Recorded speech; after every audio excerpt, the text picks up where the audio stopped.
A Man City team that is not even better than Everton. Oh. There is no manager you bring it to Chelsea right now that is going to change things. After Ferguson, it will have to be Klopp. If we are to be frank, the Saudi League is better than the MLS. Tang and Postecoglou, they are almost the same.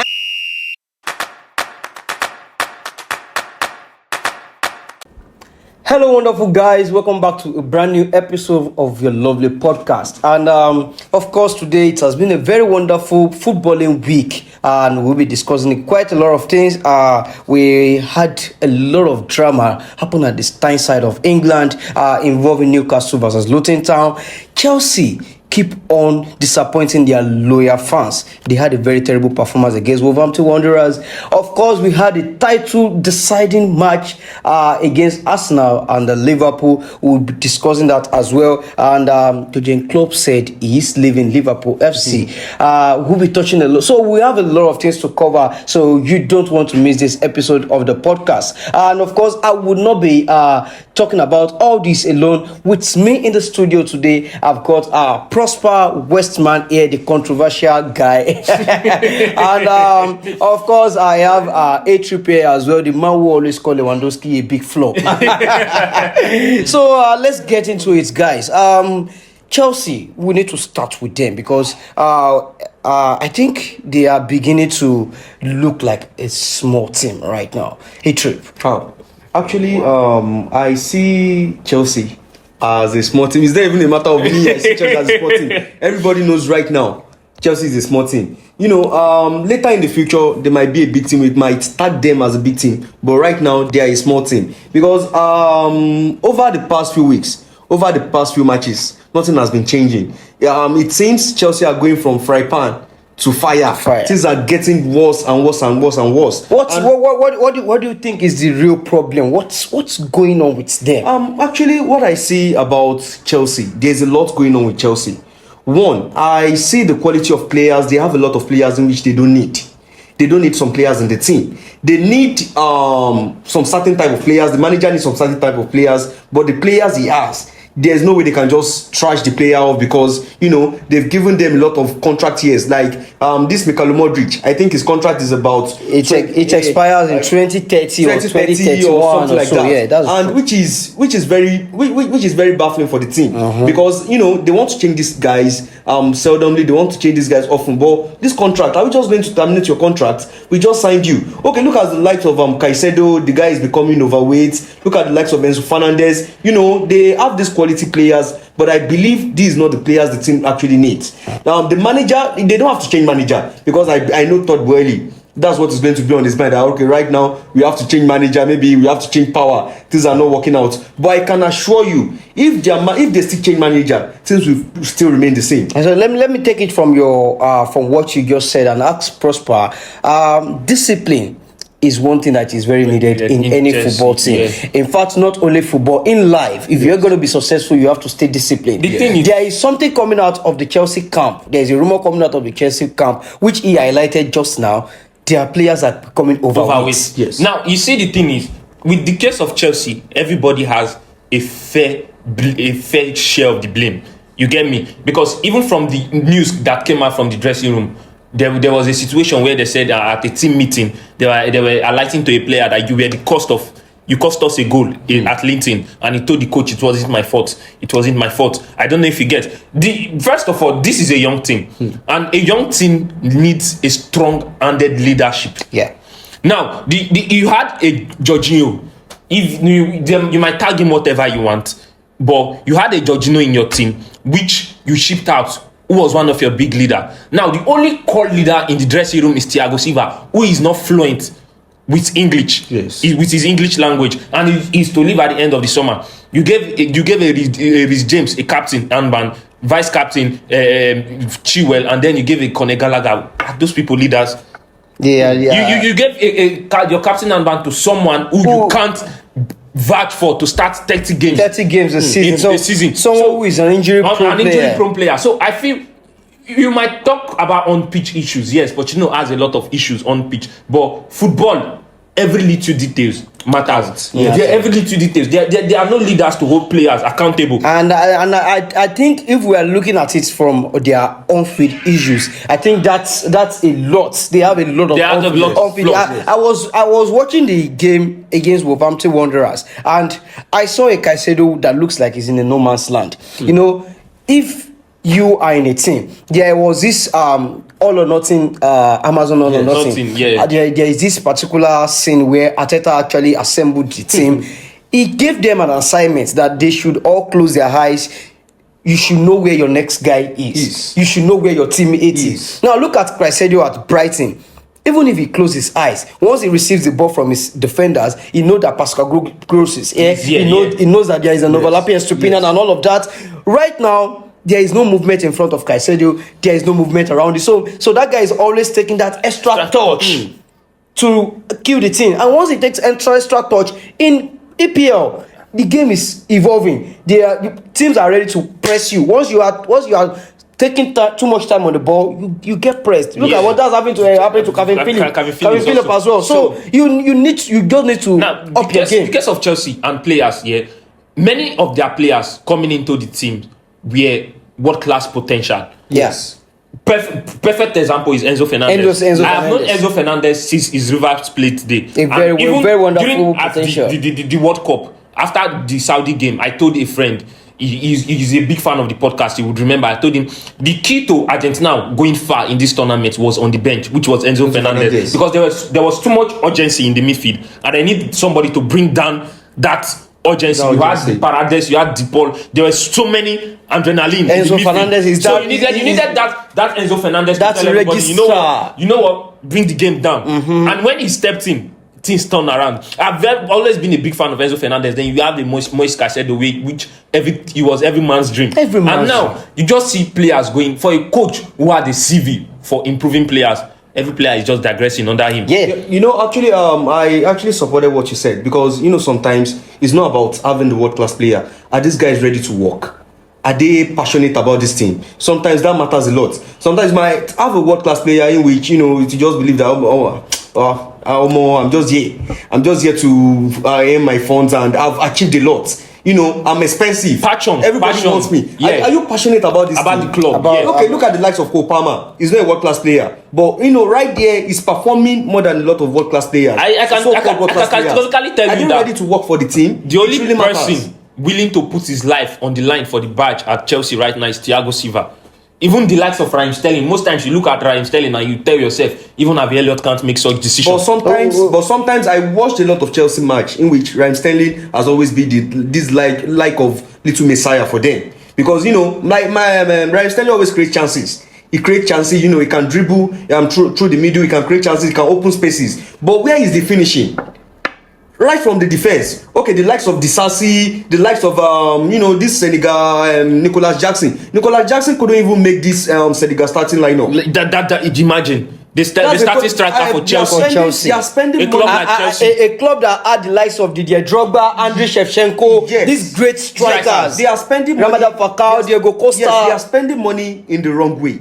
They have to let a lot of these guys go and recruit people that are passionate about the team. People that wants to play for the team. And for me, I think I actually spotted a problem in their build-up. You know, there is always this. I'm a big fan of, let's actually conject somewhere. Yes. To actually improve that passing option. When the proximity is, when we are close to each other, we have better options to pass. Yeah. If you are forcing the ball, if the ball has to travel about 4-5 kilometers, it is not okay like the ball traveling just a kilometer, 0.5 meters to you. Yes. You understand? Yes. So I am a big fan of when players are in close proximity to themselves, they enjoy the game better. And that is one thing that is happening to Chelsea right now. If you look at them, there is just this too much ground for Moses Caicedo to cover. And the midfield. Now, sorry to break you in. You see, many of these players came from a positional play team. Yeah. And now, if you just see their setup and you start to ask yourself so many questions, I feel like Pochettino's setup is also setting them up for failure. Exactly. That was where I'm actually driving to that. Is Pochettino really the right man to take them forward? Because at a point, it looks promising like the manager for the project. I think we discussed it on this podcast, probably in the second episode. That's easy. Sustainable? Is it the manager to take them to that promised land? Yes. But right now, what he's doing, he has a lot of things to he has a lot of questions to answer. Yes. What he's doing is questionable. Pochettino, categorically, I can tell you something. Right now, a lot of manager can take Chelsea to the promised land. But the question is that if we are not ready to let go of these unserious guys, there is a lot of unserious guys in Chelsea squad. Because, there are a lot, maybe you can think you can hide behind the curtains and I won't get noticed. Even if I don't come train itself, they're not going to say I don't come with too much. I just the joke. But sometimes we need people that can work. You can't have an organization now and you don't have people that are not passionate about this business. And right now you are recruiting them. They won't work. Yeah. For me, I feel they need young players that are ready to work. They have to believe in the academy. They have cobams. And right now, there is this structural flaws throughout the entire Chelsea system. Armando Broja is one of their prospects in their academy. Yes. A very, very wonderful striker. And he's off to Fulham now. And he's off to Fulham right now. On loan. That's Fofana at Burnley. And there are rumors that if they get the right price for Gallagher, they would sell Gallagher as well. Cobham's academy is known for producing good players. So right now, if you are just bringing these players in, getting into the first team, shipping them out, it's not a morale booster for the academy. Look at Liverpool right now. You see Gary Kwanzaa doing fine, you see Conor Bradley doing fine. These are the things that motivate the academy that, okay, if we step up our game, we can actually get to that place. So I think structurally Chelsea are in a messy situation. Because that was why I wanted to ship in. The issue with Chelsea, it's starts from what Ralf Rangnick calls an open heart surgery. Even the owners have a key role to play. I don't know if you get. Even the owners have a key role to play. You don't go and get a player with desperation. Letting him know like you are the next Messiah. Without you, we can't breathe. Okay, look at the likes of Caicedo. Look at the likes of Caicedo. And Enzo Fernandez. He just have to. There's a Johan Cruyff. Look at the likes of look at this guy, Michael Modric. Quote that he's says, all for the money. He said something. If a player has to think twice before playing for Barcelona, then he's not meant to be here.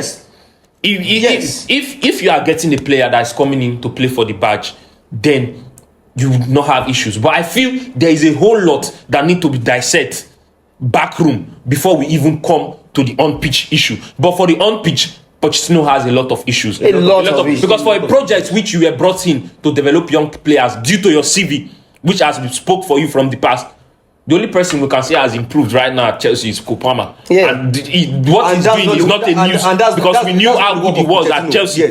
We know how good he was at Man City. Sorry, Gallagher, we knew this was what he was at Crystal Palace. So what is happening to Enzo Fernandez, Caicedo? Disaster. But actually came in last season and he looked promising. I was one of his biggest fans last season. And this season, he looks like a shadow of himself. Look at Chilwell. Like, everybody is digressing. Everybody is digressing. So I think you can bring in a manager right now and you step in there and change a whole lot of things around. But for how long? Because Chelsea... sorry, Prosper, for cutting you short. I stand to dispute that.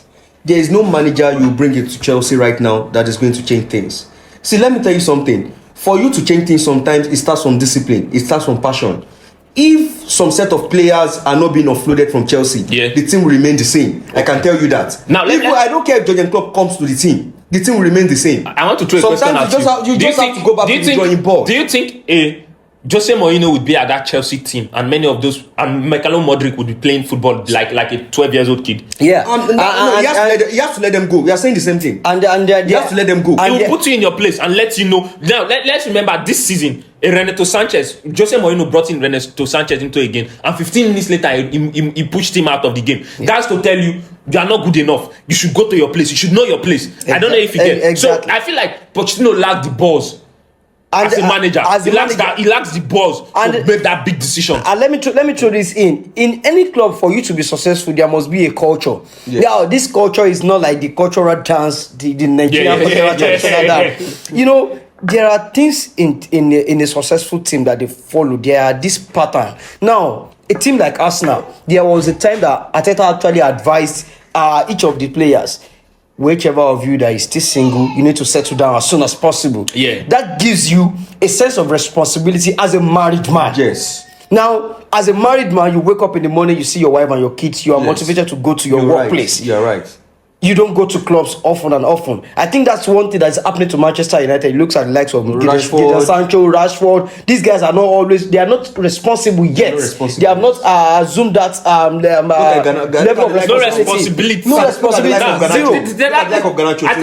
Yeah. I think I had this conversation with somebody. I told him Liverpool youngsters are the most disciplined youngsters in England. Because you never hear shit about them. Oldies in your team, and you don't have to behave like it. You know, sometimes as a manager, it's beyond you managing people. You have to be like a father figure. A father figure, a father figure to the players. Yeah. So if they must see that discipline. Look at the likes of Klopp as well. Look at like Klopp. To be successful as a manager, you need great balls, and I feel Pochettino does not have. He doesn't have it. Because he actually showed it when he was in PSG. And sometimes players are always reading all these media press conferences that you guys do.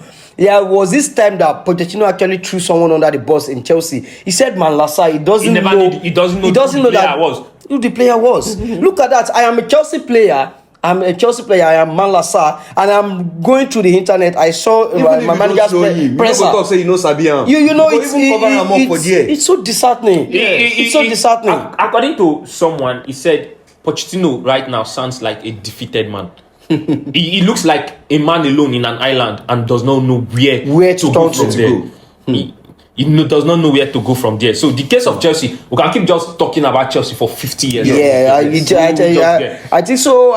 The Premier League will never cease to improve. It will never cease to entertain us. It is the best league in the world. And there was a game at Tyneside, Newcastle versus Luton Town. It was a game of these relegation strugglers against a Newcastle who looks like they are getting themselves again. Who looks like they are back in the groove, they are getting their mojo back. But a 4-4 hard game. Nobody expected it. I didn't see that coming. Nobody expected it. I never saw that coming. But then again, Luton are not a pushover team like people make them to seem. I feel among their spears that came in, they would be the one to survive relegation. Because their approach to the game, the way their high press, the way they initiate their press, and just level of recruitment. I think we had a conversation when I mentioned Burnley's recruitment has been one thing that has let them down. If as a team coming from relegation, your first target should be survivor. Yeah. And you need people that has been in the dugout before. Now you saw Luton, they brought in a Rose Barkley in. They brought in a Sabi Lokonga at Arsenal who needed to prove a point. Yeah. After being tagged the next Yaya Toure. Yes. You needed to prove a point, and they brought in a couple of other young guys. One thing I've noticed so far from this Luton side is they try to reduce their goal difference when they play the big teams. Even if they have to lose to you, if you have to win them at 4-goal margin, they will make sure at least 2-3. And we have to credit them because this season Liverpool went to the stadium. It was not an easy to the stadium. It was a 1-1 at 10 minutes. Yes. Arsenal went there. It took a Declan Rice miracle. And Man City had to do a comeback. Yes. In the game against them. It's just like what I was saying the other time. Sometimes you need players that are ready to play for the passion. Team. They are hungry.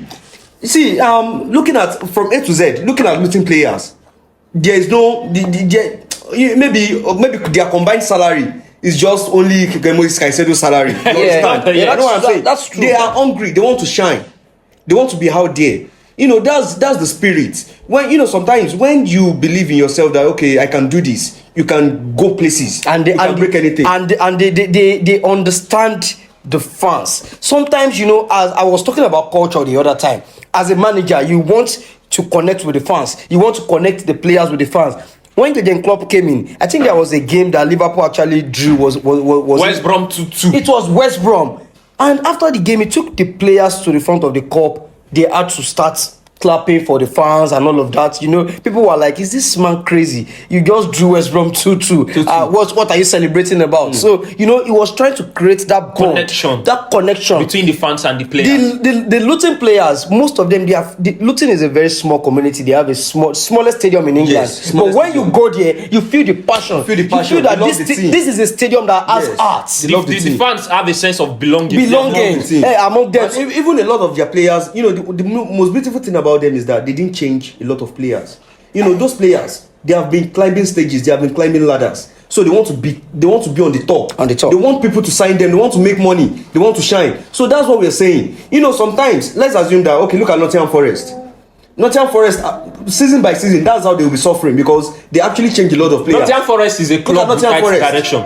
They just recruits like they are playing some dream league soccer. That thing is just there. And then if we look at that Newcastle that they played against, conceding 4 goals to Luton Town, a team that's just qualified last season for the UEFA Champions League, who people expected that this season would be there or thereabouts in European places. Okay. And this season they have had this epileptic season so far. Yes. Win today, lose the next 4 games, draw here and there. They've not been that Newcastle that we all wanted to see. Conceding 4 goals against Luton Town, I think is a disgrace. It's embarrassing. It's a case of everybody knowing their place. I don't know if you get Newcastle making top 4 last season was overachievement for them. Now, if you are to keep that level of consistency, I can fault injury for their sloppy season so far. But at the same time, I feel Eddie Howe needs to evolve from his style of play. There are many players that needs to go. And I think I like that point. When you said he has to evolve his style of play, I was watching the game against Luton, and there is this something about how they deal with their backline. Newcastle's backline, you know, Newcastle are very, very aggressive pressing team. Yes. They will come at you, and they keep this their professional back 4 when they are out of possession. Yes. You see this Dambon, you see Botman, Fabian Schär, and Karen Trippier. Now it's a case of they are now pushing Dambon to push press aggressively, press the winger when the team is out of possession. And Dambon, the last time I checked, is not pissy. He's not pissy. Dambon looks like an old man who is. You see Eddie Howe. I told a friend that Eddie Howe is the architect of his own downfall. You signed a Luis Hall from Chelsea. That guy is a Zinchenko clone. Yes. You get, if you want to control game better, you have a Luis Hall in your team who can actually play as a left back and can bring that extra man into the midfield. You is still yet to start at least 2 EPL games this season. Then you have a Livramento. So if you are to press you need a pacey fullback, and Livramento can also cover for that position. So why keep him on the bench? Yeah. So why keep this? Is a case of you just being an architect of your own failure, and even their style of play. I feel like they need to evolve. They need to evolve. For me, if I were the owners of the club, he has done a beautiful job. You have brought in a foundation. So we need somebody to take us to the next step, and I don't think Eddie Howe is the guy. I guess they are going back to their former place where they belong. Because you know, sometimes it's always like that when Newcastle is actually a small team. Let's say they are a mid team. And, you know, what I was expecting this season was that they are going to sign a lot of players. Like, you know, the guy has really tried. He has really tried. Let's be frank. With what he has the last season. You know, they should have signed some players, you know, bring some players in, try to restructure the team and everything. But, you know, no restructure was going on. They forget they are not a big team. They need development. You know, sometimes when you forget you need this development, this is always the consequence. And I think with what you said, I think I will come in place of Newcastle today. When those Saudi custodian when they got the team, I think that was 2 seasons ago now. 2 seasons ago now, when they got to the team, it was more of this is an old team. It's not just like you just bought a new house. On getting to the house, when you open the door, you made a lot of cobwebs. The house looks beautiful, but most of the gadgets, they are all filled with cobwebs. You have a lot of outdated things. But outside, the house is a very big house. But in there are a lot of things to do. So these people, they had to put a lot of structures in place. Yes, First thing they did was that they had to restructure the training ground. They had a very because I remember sometimes when you want to do their recovery, that ice bar. It's always outside. It's always outside. So you now things are changing for them. If we are going to compete among the best of the best teams in the country, you look at Arsenal, they have one of the best training facilities in the country. You look like Man City, a very good training facility. You look at Liverpool, they have the Arsenal training center. These are good training facilities where players can actually feel at home. Feel at home. God bless you. That's the word to use. Feel at home. Because for real, facilities matters. It matters a lot. There's this guy who wants to I would want to choke the Newcastle thing. I feel there are some recruitment, a certain recruitment that was never needed. If you knew you were not going to use a Luis Hall, why bringing him into your team? Now, if you knew, then again, I feel the signing of Sandro Tonali for Newcastle was a waste of money. Yeah, it was unnecessary. Actually, I don't think it was a waste of money. Okay. Because I think the guy has a case right now. Yeah. 10 months back. By his case, even when he was on the pitch, he hasn't improved them. So let's quickly talk about I don't want us to waste a lot of time here. Ange Postecoglou and his Tottenham guys, they have this ill luck. Let me just put it that way, ill luck. Because I saw their game against Everton. They were not that bad, but just that moment of switching off defensively has been a problem for Tottenham this season, and it keeps reoccurring over and over again. The thing is, you can't get away with that style of play. You play. Want to play so open. So far, Tottenham has conceded over 40 plus expected goal this season. It's the fifth highest in the league. Whereas teams like things like Man City, Arsenal, none of them have conceded up to 25. If you believe you don't want to be defensive, even when you are losing at the big margin, mate.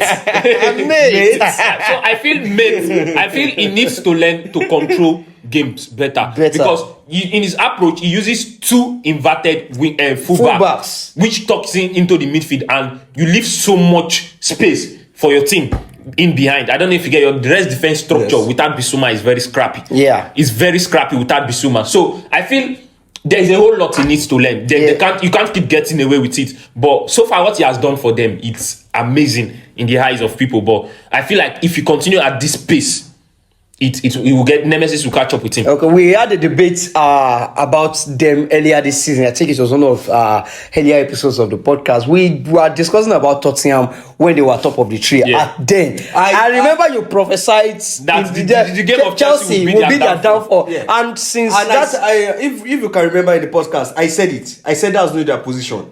They are certainly coming down because I won't lie to you. You can't play like that if you are less defensive. You can't play like that and expect yourself to be at the top. Okay, so let me show you this. They don't have the players. They don't have the quality of the players that can be at the top. Let me show it to you guys now. With Manchester United gradually getting their swagger and mojo back, where do you see Tottenham finishing this season? If Man United step up their game, Tottenham should settle for Europa League. Yeah. So you don't see them qualifying for the Champions League? No. Actually, I don't see Manchester United. I don't see Manchester United stepping up their game. That's why I use and it's a big if. It's going to be like a switch, off and on. Yeah. Win today, lose the next two matches, win the next match. I think that's what their matter is going to be. I think the game against West Ham that they won 3-0. It was more of West Ham was so very wasteful in front of goal. No, that aside, even Eric Ten Hag before the game said that is the first time this season is having his best starting 11 on the pitch. So why I said that if is. I used the fact of they've struggled with injury and all of that. Now everyone is back.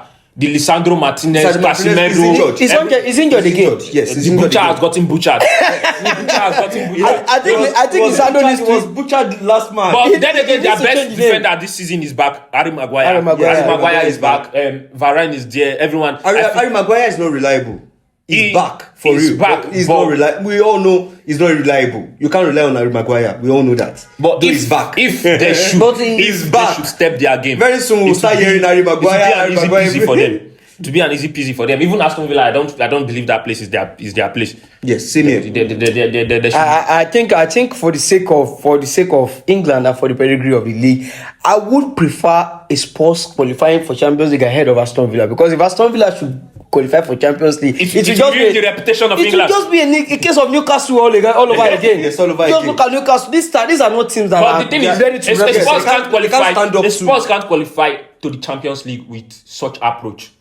What if you are paired with Madrid? Where Madrid, Mbappe yes. is likely going to. They are going to kill you on transition. If you are paired with Madrid and it's church closed. And the only basic guy who is really at their back line is Mickey van de Ven. Mickey van de Ven. He does a lot of work to recover balls, a lot of times. And I feel it would affect him a lot with A lot with hamstring. I think he has picked up an injury already. That is one thing.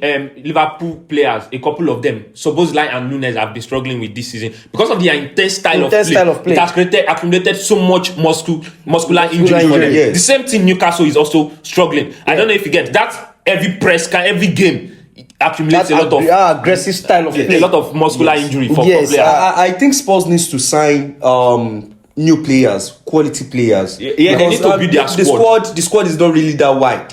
There's no options. When any player is injured or when any player is unavailable, there are not always options. Okay. And all those kind of things. You can't play against a big gun and expect all these likes of, because Baba, me I no go lie you, all these likes of Udoji, all these like of Bizuma, they are not really world class players. They can't stand up when you really need them. The thing is, you need players. See, I can say it authoritatively. Anybody can code this. A lot of teams. If Udoji can be in my team, I'm a Barca fan. If you can be in my team, you can't be in the starting lineup. You'll be on the bench. A team where bad Sometimes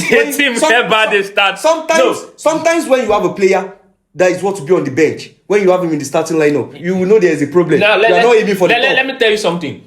You don't need to be a world-class player to start for a top team. If you are good enough, you should be starting. And Udogie so far this season has been the best left back in England. I think that yes. On an episode of the podcast, we were selecting our team of the season. I put him as my left back. He has been the best left back. I wanted to put a trip on the spot without Udogie because he's my boy. I love Udogie very well.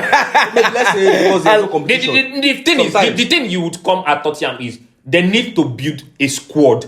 I don't know if you get where if you are pulling out to Udogie, you are bringing somebody decent enough. Exactly. No, so you can't just come and stick on. I think the thing is just someone went for the Asia Cup. Yeah. And there's no replacement for the guy. I think the thing is just about that squad depth. They need a quality squad. And sometimes it's not about plenty players in the dugout when we're talking about squad depth. A player is coming, Bissouma is coming. Yes. Who is going to control games for us? Are we not putting an Oibieg who is definitely doesn't have a football brain? Do you understand? So I think they need, with that squad depth, they need to go that extra mile in time of recruiting the right personnel. So there was this title deciding game. Let me just put it that way because we are getting to the business end of the season. Title deciding game, Arsenal versus Liverpool at Emirates. During the build up to the game, there was this noise around the fixtures. For Liverpool, the manager is stepping down, Jurgen Klopp, which we will get to later in the podcast. Liverpool, Jurgen Klopp is stepping down. There is pressure who is going to be the new manager and all of that. For Arsenal, there was this pressure that you need to win that game. You need to make a statement game, because if you win the game, you're going to close put yourself back in the challenge.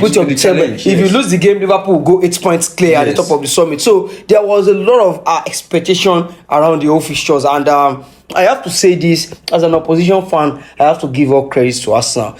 They played wonderfully well. I think that's the poorest game of the season I've seen Liverpool played. That's the highest expected goal Liverpool has ever conceded in their history since data has been recorded. It's so very very annoying. It's very annoying. It's so very annoying. Before I step into the game, I would like to sing a song, and I'll ask Liverpool fans watching this podcast, oh my God, what happened to Virgil? What happened to Virgil van Dijk? Because he channeled his inner Maguire yesterday. His inner Maguire stepped up. Babana Maguire yesterday. I think it's not because let's come down to those key moments of in the game. I think the second goal, it was just a miscommunication between Alisson Becker and... Now, I would, for people faulting Virgil van Dijk, I think I will have to come in place for Virgil van Dijk here. I would defend him Because if you are a defender, Virgil van Dijk is someone who, if he has 100 area balls in a game, he can actually win 98 of them. Yes. He is that good aerially. Yes, I think he's very good. I think he's the best in the entire Europe Yes. for winning area duels. That's Yes. the most reliable CB. Yes. Now, yesterday it was a case of the ball was in the air. He couldn't judge it very well. Now he has already shielded the guy running behind him, which is Behind him, Martinelli. yes. He has already shielded Martinelli. Now it's just a case of either Alisson Becker stepped out immediately to pick the ball with his hands. Now Alisson Becker feel like, okay, I can't go with my hands again. I'm already outside the 18-yard area. Let me just kick it. Kick the ball. And he attempted to kick it, but it was a miscue. Yes. So I think we have to fault it on Alisson Becker alone. Dragging Virgil van Dijk into it, it's just like it doesn't seem right. Let me just put it that way. Before coming to defender, you have to defend protect the Van keeper. Dijk, yeah. Oh, let me defend Van Dijk first before I talk about my team. There are players that are good, but people just wait for that little mistake to scapegoat you. Yes. Because of probably the stories that have been around you. your name. Sometimes For me, you are too good. that situation was a case of miscommunication. I don't know if you get. Claire, leave it. I don't know if you get. Leave it for me, or those little space of communication. And a little communication would have prevented that situation. And that is all down to Alisson Becker. Yes. Because Alisson Becker as a goalie, you are facing the feet. You see what's behind Virgil. You see what's coming. You see what's coming. Virgil might not actually know the body position of Martinelli who is behind him, but you are seeing the entire pitch. Just tell Virgil, leave this for me. Allow it for me. Goalkeeper ball. Those little communication. So I think I will have to fault Alisson Becker rather than faulting it on Virgil van Dijk. A lot of time when there is this kind of mistakes, fluke. Sometimes when there is fluke, when there is lack of communication between the keeper and the defender, most times the keeper should be faulted. Because you are the one seeing everything. You are the one to make decision. Leave this ball. Leave it for me. The thing is, attack. do this. When you are playing such an high game of such magnitude, most times goals in such game comes from errors. Yes. Yeah, that's It's a game of because it's of a the defining adrenaline. season game Yes. for the two teams. Now, going into the game, I told somebody, I said, okay, yeah, it was on the platform. The podcast, for those who don't know, the podcast has a WhatsApp group where we have all our fans in it. So if you can comment under the comment section, so the link might be sent to you. I mentioned on the platform that this game, going into this game, if Arsenal wins, is a statement for them. They are back in the race. Yes. If you get the draw, you have to pray for a miracle. Once you lose to Liverpool, it's over. It's over. It's over. You just need to pray for some sort of deluded miracle. It was a title-defining game for them. You know what? You guys have been underperforming. You've not been at that Arsenal of last season. We've been seeing. You need to make a statement here, and they did. I would commend first of all the rattle himself, Kai Havertz. The rattle snake. He had the entire Liverpool defense on rope. And I think I was tagged an insane man. When we defended Kai Havertz, because I've always there is this video I actually made on my page about analyzing Kai Havertz. I keep telling people that this guy is not your 15-20 goals scoring striker. May God He's forgive a me. unicorn. He's a unicorn. May God forgive me also. I'm also among I don't speak good about Kai Havertz. You know, when you look at his game, you just have to give it to him that he's the only one that can actually play like that. He's good. He's a nuisance. Let me just put it in a proper footballing way. He's a football nuisance. And he's someone that most centre backs doesn't really want to play against. Duel-wise. It's just like Darwin Nunuez. I looked at the lineup yesterday.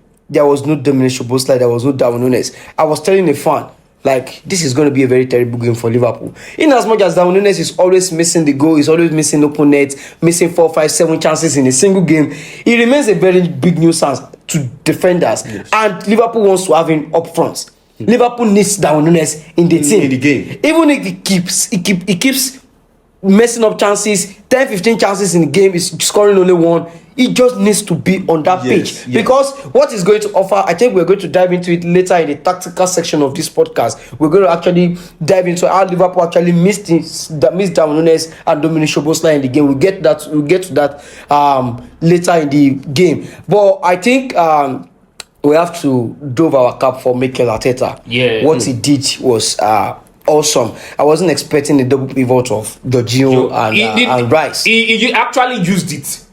The 2-0 defeat against Liverpool at Emirates when we played during the FA Cup. That was the double pivot he used. But you know the game where you never took your chance and you were punished for it. That was the effects for it. And I saw Liverpool struggled with the box midfield Arsenal created within them. I saw them struggle a lot with that box midfield, and the lack of defensive awareness from Trent has been one thing that has cost Liverpool, because even the first goal you saw we're going to drop that on the tactical section. I like it very well on the tactical section. That one is you have to stay tuned, guys. Jorginho critics, Chelsea fans, I hope you miss something. Arteta is a manager. Is a manager in which is a very lovely manager. I love Arteta. He knows what to do. When Arteta is playing against a Brighton, he knows what to do.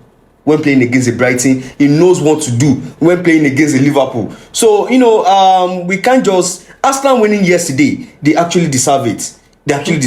It's a mixture of sweet tactics, a lot of discipline, a lot of technical abilities. It was a tactical battle between both coaches. Yes. Even at the point, Kai Havertz had to leave his number 9 role, come into the number 8 and form a box midfield with Martin Odegaard and the rest of them, and left Martinelli up front, so he could be that runner for transition and all of that. It was so much tactical battle going on. So where does this game leave the Premier League title race? It's the only person it favors in all of this is Man City. It's Man City. They have an understanding, and Pep just needs to win his next 3 games and back on top. It's just like a situation whereby Arteta is helping Pep. He was like, my boy, you know what? My boy, go help me. Do it for me. So you know what to do. And everybody will be actually, I think Liverpool and Arsenal right now will be praying for an impossible miracle from Brentford. That's not even from Brentford, because they still have the key in their hand. Man City and Liverpool still have a game to play. Yeah. Arsenal and Man City still has a game to play. So it's a game of if you need it most, you win it. You win it. If you need it, come get it. You have to earn it. I don't know if you get. And there's nothing like miracle. You have to earn it. And the person at disadvantage there is Arsenal, because you are going to the Etihad. And Liverpool are playing. Man City at home, Anfield. And Liverpool are playing Manchester United at Anfield, at Old Trafford. Yeah, I don't know. The earlier fixtures was at Anfield. Yeah, it's at Old Trafford. It won't be an easy tie. It won't be an easy tie. And I think Spurs. Liverpool are still playing Spurs at Arsenal Anfield. still has to play Spurs also. So it's a little bit dicey EPL title race. It can actually goes either way. It can go it's either a 3-horse race. But personally, for me, as a football fan, not as a Liverpool fan, whatever, I don't want Spurs to win it. If we are going to be saying Spurs or City? City rather. City rather. Forgive me for that. I don't want City to win it again. If we're going to be saying the Premier League is the best league in the world, we need to prove it. These are the reasons why. Okay, Thomas Muller was interviewed, I think it was about 3 years ago. He said the reason why he loved the Premier League over the La Liga is you don't know who's going to win the Premier League. It's unpredictable. Yes. So for the unpredictability of the league, I think it doesn't need to go to City again. Even if it goes to City, it's unpredictable. The only reason why people give a major hand to City is because you've seen them there before, and they have done it. They've done it over and over. And I told somebody, you see this Man City team, they can go on a run of not losing a game till the season ends. The question is, you behind them, can you also replicate such? Can you sustain the pressure? And the last person you want chasing you in the title race is Man City. If you look back like this, for real, I won't lie to you. I still see Man City up there. I feel it's a 3-horse race. Anybody see them up there. But I believe it's between Man City and Liverpool. Arsenal never getting a chance. I can say it authoritatively. They are never getting a chance. Yeah. Between you are saying it in front of Prosper Westman. Most times you allow people to say how they feel. Sometimes in between Arsenal, Man City, and Liverpool, we always know it. Season in, season out. Even make Arsenal they first. Make Man City and Liverpool, make them they 5 and 6. Arsenal will always still be the underdog. You understand? No, you know what I'm saying, DF Kenny. You know what I'm saying? They'll always be the underdog. The only reason, as time goes on, the only reason Arsenal will always be Arsenal are the Liverpool underdog. and Man City. Historically, the league. Now, historically, anytime prior is never to winning the the league. Pep era, Arsenal is never winning the league. the Arsenal position was where Man City was. Now, prior to the Pep era, historically, the Arsenal position was where Man City was. And now, let me remind you, the only reason people are giving Liverpool and Man City upper hand is because they've been there consistently. Now, Arsenal came into it last year. Arsenal going into the season last year was a case of let's get top 4 and let's build our momentum from there. And then they saw, oh, we can actually do this.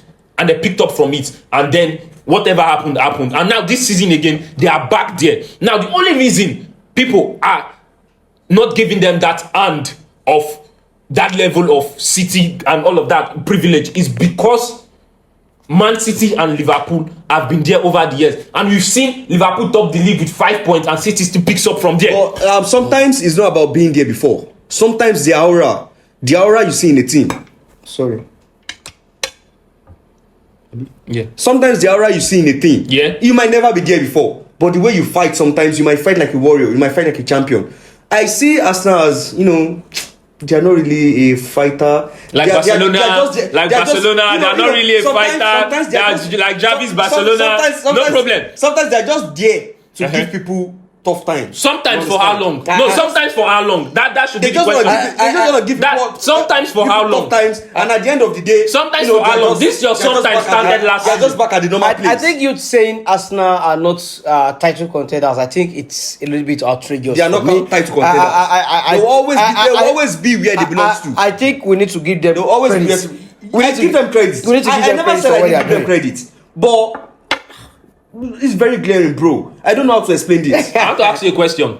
For a team 2 points behind a title leader, and how many games do we have to go? About 15 games left to go. And you've seen this team there before. You are beating your chest and saying they are not title contender. If Arsenal is not title contender, then what is Tottenham Hotspur? The only issue that happened last season was that Liverpool didn't have a good season, which was last season. That was why you can see Arsenal. Let me put it to you. If it was to be the regular Liverpool, Arsenal will never be at that position. Happy birthday to you. Now, Liverpool are now in that position this season, and Man City just need to win their next 2 games, and they are above Liverpool again. So what happens? Arsenal now it's a case of Liverpool and Arsenal being in that same position. You said Liverpool was if Liverpool was there last season, Arsenal would have never. Now Man City just need to win 2-3 games and they are above Liverpool, and it will be a case of Liverpool Arsenal not dragging for. You know what? We need to put that together and make sure this man don't win it. Mr. Westman. Mr. Westman. Mr. A-Trips. He has always been like that. Okay, it has never always been like that. No, you are playing it out of proportion. Always been like that. How long? Let me put No, it has always been like it's always Liverpool, bro. Let's articulate our words properly. I don't know if you get. If you say it has always been like that. No, I'm not telling you I want to win the league. If you say it has always been like that, for how long? Just 6 years ago. So people are having this. A Man City team that is not even better than Everton. Yeah, in England, are they bigger than Everton? Bigger. Historically, historically. Why are you telling me? You say it has always been there. If you are talking to me about me and Liverpool, not Man City. If you say Liverpool, Arsenal, Man U, you tell me it has always been there, not Man City of 2020. But that was gone at the days. I think they have already cemented their place in the League of Champions. Already. Manchester City. You cannot tell me that Everton to Man City. Baba, the current season when Man City go record. Yeah. Now when maybe that season they win just a cup or 2 cup. Under who? For how long? You say the poorest season. No, if you say the poorest season, football never started when Pep Guardiola. That is what I'm trying to tell you. That is what I'm trying to articulate to you. It never started. They set a part. Yeah. In which sometimes when you set a part, you might win. You might win. Let me say 2 trophies in a season, and still the team won't be satisfied. Now we are not satisfied because we are expecting more. Yeah. This team is a fighting team. We know you guys are champion, but you guys didn't prove yourself well. Okay. Man City is always like that right now. Okay, let me put it to you so that we round up the APL title race conversation. As a neutral, Who do you see winning the EPL? Man City. Man City. Okay, we'll come back to that at the end of the season. Let's talk about another title race. And Prosper Westman is looking at Arsenal to win the EPL. Did you ask me? Did I mention anything? I definitely knew that Prosper Westman is going to give me a sentimental answer. I was not going to. Honestly, I was about to call Man City also. Honesty. On God. In all honesty. Yes, on all honesty. Because I am of this opinion. Okay. If Klopp should leave England, he should leave England empty-handed. Okay. So he should go to Man City. He should leave. No, I need to see Kenny complain. For me, I still believe Liverpool will do it because right now my TikTok account is under threat. Yeah. Guys, there's a video of Kenny where he said if Liverpool does not win the league, he will deactivate his account. Man City, you have something for me. Yeah, he needs to. He has something for me. Well, you can see I have a lot of enemies around.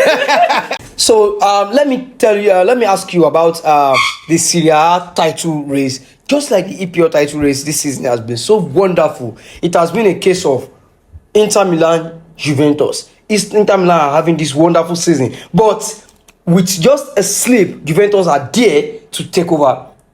And they had Inter Milan versus Juventus. Yes. And it was a wonderful close game. I had to sit back and watch the game all over again. I have to hail Simone Inzaghi, who is the current Inter Milan manager. What the man is playing in Italy, let me just put it that way. He is defining football principles in Italy. Italian football. Yes. He is not playing like them. He is not one of them. Yes. He is so different because their build-up is so very lovely. They are so aesthetically pleasing to watch as a team. I looked at is it Massimiliano Allegri who is the Juventus? Yeah. Allegri. I look at his approach. It was just this around football, Boko Haram football that I was playing, and Inter Milan looked like the old ladies. Inter Milan looked like I was watching a Manchester City in Italy. It was a case of Inter were in the game. They looked like we are the champions. If you are going to take this first place off us, you are going to walk your socks off. A player I would have to appreciate firstly is Chanoglu. That guy this season has been a revelation. It's just a case of people don't pay attention to those leagues and they don't know how good a lot of players. If he has been instrumental to all Inter has been doing, him alongside Dimerenko.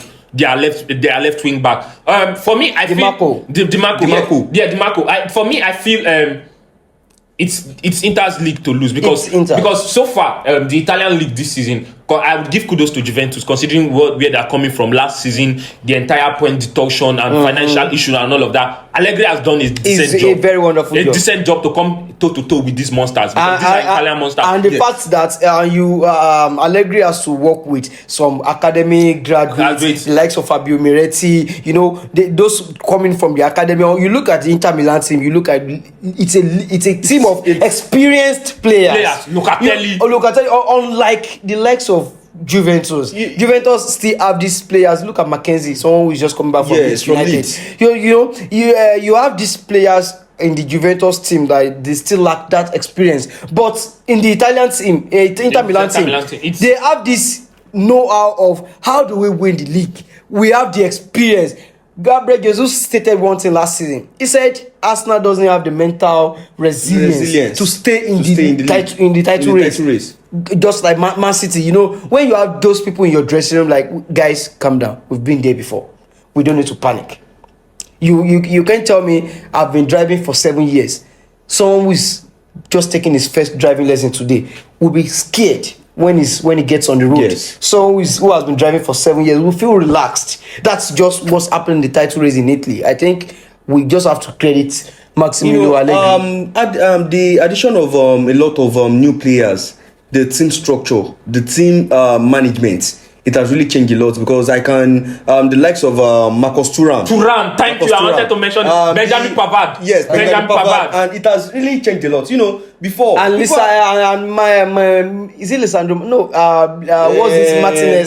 Lautaro Martinez has really stepped up so well. Sometimes before years back, the only thing that is killing the Italian league is because they don't have much financial, the TV rights, and most times they don't have this much of foreign players playing at the top teams. if you see the structure right now, you will see a lot of foreign players are really excelling in the Italian leagues. The likes of Victor Osimhen, the likes of Ademola Lookman is an honorable mention as well. He's doing very well at Atalanta. The real Italians, I'm sorry to say this, the real Italians, they don't play good structural football. They play this kind of boring football, and sometimes you need experiences from foreigners. They have to bring experience to the league. Not only players, foreign managers also. It really helps a lot. But before, what you will see in Italian leagues are likes of Gattuso, when you are in Italy, Totti, this Lucatoni, kind of okay, Rossi, and we know it, you expect a good football, and we know it right from time. Italian leagues, Italian teams, they don't produce good wingers, good strikers. They are all about this defensive football. But right now, there are foreign players, a lot of foreign players that have really gained experience in best leagues around the world. So the Italian Serie right now is a very good league, very competitive. It's a title race. It's a league right now. You can sit down and watch the Italian Serie. Yeah. You say to yourself that you are enjoying it. And if you are watching the podcast right now, they have suggested a wonderful league to you. You can actually. I can give you an honorable mention. Bologna. Bologna. Yeah, those are very. This guy Thiago Motta is doing a wonderful job. A very interesting team to watch. Yes. So let's go to Merseyside. Jurgen Klopp dropped a bombshell. It felt like the world was going to end. He announced that he's running out of energy. He's running out of energy. On the tire. Yeah, he cannot go that extra mile anymore. And first thing I want to ask you guys, let me put it to Prosper. Has he cemented his legacy as one of the greatest Premier League managers to ever grace the league? Yeah, but not to the higher echelon. You get if you to mention the likes of Sir Alex Ferguson, Pep Guardiola, Arsene Wenger, he should come fourth. I don't know if you get, but not at that higher echelon. And he has been up there. He has been up there. He said something that it's not what people think about you when you arrive. It's what people think about you when you're living. And I think he has made justice to that statement because he inherited a very shambolic team. And right now, if not one of the best leagues in the world, then one of the most threatening teams to play against in the world. Liverpool. I will stand to go with what you just said. To my own perspective, he has actually buried himself, and he has actually stood tall as one of the greatest managers in the Premier League. Because when you compare Jurgen Klopp to a manager likes of Pep Guardiola, they are legends. But when we see the evolution of Jurgen Klopp in Liverpool FC, we will see that this man is a world-class manager, one of the best ever to ever grace the Premier League. Because the likes of player, all these likes of Van Dijk, Sadio Mane, Wijnaldum, all these Firmino, they are players in which on a normal ground you can never tell your team to go for them when they were in their various team. I'm right. No, Virgil van Dijk. If you remember, Virgil van Dijk was one big hot kick in the summer before Liverpool got him. I think Man City were also in the race. Man United, Chelsea were in the race a lot of big teams. Even Sadio Mane was also a big prospect on the market. But nobody expected Virgil van Dijk to reach the heights. We never expected it. People knew he was good. We never expected it. People knew he was good. He needed a platform to take his game higher. He needed a very good platform, and if care is not taken, Virgil van Dijk might have ended up being like Harry Maguire. Yes. If he is not under a proper coach. So we still need to hail the manager. Who actually played I'm not disputing anything from Klopp. I'm sorry, I put him fourth among the all-time EPM managers, but I'll put him fifth right now. Someone came into my head and I was like, okay, this man has to be fifth. Jose Mourinho is also there, so you can't kick out the special one for what Klopp has done. I think. I'm sorry, DF Kenny, about cutting you short. I won't lie to you. I'll really stand to dispute Prosper Westman about him putting Jurgen Klopp in a fifth place. Over who? Let me tell you something, okay, bro. When it comes to managerial skills, he said something the other time. When you arrive, it's not what people think about you. When you leave, it's what people say about you. The question is that when Jose Mourinho leaves a team, what were people saying about him? Everybody When Jose Mourinho left Chelsea, Do you his understand first me? season, what did people say about No. him? The best defensive side EPL has ever seen What were people has been saying? under Jose What were Mourinho. people saying? No, you can't write off Jose Mourinho. And now I think it will be unfair. I think it will be unfair. Jurgen Klopp. I want to ask you a question. I want to ask you a question. It's a very big slap. No, it's not a big slap. So I think it will be a little bit unfair to put Jurgen Klopp based on his trophies accumulated, because if we are going to look at those managers who have transformed themselves into semi-gods in their club side, I think Jurgen Klopp will be the next thing to pop up. If you look at Sir Alex Ferguson, Yeah. what he did at Manchester United, Yeah. you know, that big figure, that father-like figure for but not just the players, to the fans as well. Yeah. I think after Ferguson, it will have to be Jurgen Klopp, Klopp, who has done something, changed the culture and tradition. team. And I want to ask, where do you place Arsene Wenger? Arsene Wenger did quite well too. Culture. Listen Now, to me. the culture of the club. Listen to me. Arsene Wenger also evolved football Listen in to me. England. He evolved football. Now, when Arsene Wenger was about to leave, not all fans understand the financial struggles that Arsene Wenger had to cover for Arsenal. There was a point that they were clamoring Wenger out. They wanted him out as soon as possible. Yes. Now, let me remind you, there was a point last season. There was a point last season. Liverpool fans were calling for Klopp out. No. Yes.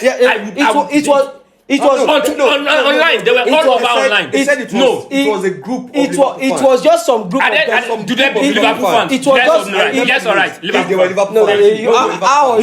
They wanted Klopp out. I don't know if you get. If you are going to say that they wanted Klopp out, they have to come to the stadium to show their plight. There was no placard in the stadium that says Klopp out. During the Arteta struggles, there were placards in the stadium, Arteta out for us. When Arteta had struggles, during Wenger's reign, there were placards in the stadium. Towards the twilight of Wenger's reign. You can't tell me after Sir Alex Ferguson in England, it's Jurgen Klopp in a league where you've had Pep Guardiola as a godfather. No. What I'm saying in a show where he runs. You are going out of the context. No, you are going out what of is the the context. The context of it is, I am telling you that managers who have transformed themselves into semi-gods in a team. Now, I want to ask you a question. Pep Guardiola has complained before that Man City fans, they don't turn up for them. They don't turn up, yes. He cannot. He doesn't have say over the Man City fan base. Pep Guardiola doesn't have a say over them. Now, Jurgen Klopp is someone that would say in the press conference,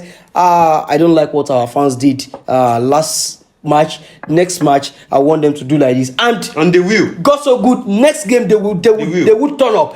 And for the fact that this man hasn't had a fallout with a particular player, a lot of players have played under him. You look at the likes of Pep Guardiola, they're always having issues with if you have to use the yardstick of falling out with player, then Klopp should be ahead of Ferguson.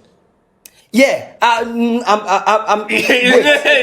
think Ferguson also was having this kind of issues. David Beckham and a lot of players. Now, the context of Wenger you are speaking about was the twilight of Wenger. No, let me. When you were making your point, I listened. Now, if Klopp should stay in Liverpool for a longer period, you would see people who want him out. Let me remind you, this is football where nobody cares about what you've done before. It's about what you are doing now. If Liverpool had continued in the same mode they continued in last season, a whole lot of fans will be clapping for him to be out. Wenger's issue was he never left when he should have. Now, when Wenger was in EPL, before the twilight of his career, if Wenger says, I need 1,000 fans at the stadium today, people moves. He was not just a godfather in his club. He was also a godfather in the league. But sometimes it depends on the fans.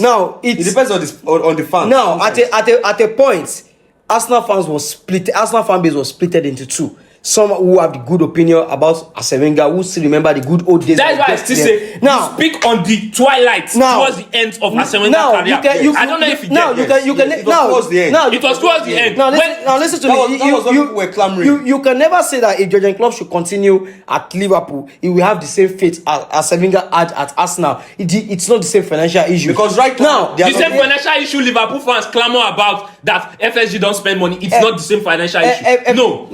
But right now, the thing is, has not been spending money. The thing is, everybody. The wise thing is, a manager should know, a human, not even a manager, as a person, you should know when to leave the room. Yes. You should know when to leave the room. You should understand when to leave the room. Now, and that was the case of Arsene Wenger. So if you are putting a Jurgen Klopp above Arsene Wenger as an EPL figure, a godfather figure in their club, Kenny, I think you should sit back and rethink and stop judging based on the twilight of his career. No, we have to judge him.